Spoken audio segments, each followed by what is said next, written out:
mwanjo murigiriria bwigete seni ya Kisi Hot TV na wakirembia muno asingicho kwenderera gusanga manitwe na kwenderera kwimanya asali ya gasi ni gwatika kurchingongo inye chense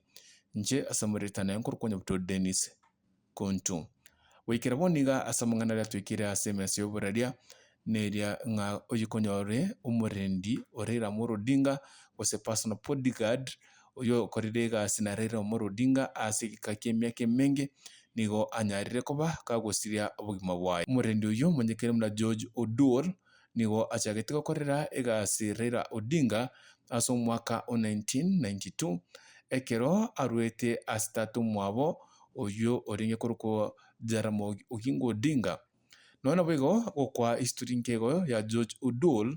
oyikonyorore umurendi orera Amolo Odinga niga achagete gukora egasi y'oburendi ase Jaramogi Oginga Odinga oyo retatu mwabo Raila Amolo Odinga asabete na personal security oye magega konyora ataranganya kurororo na goswa ase Raila gesa omwaka uyo 1992 nigabona George Odor abeire umurendi orera Amolo Odinga was a personal bodyguard kurwa chinga kiecho gwikira bona iga ekiranyara kuba kagosiria obugima bwaye.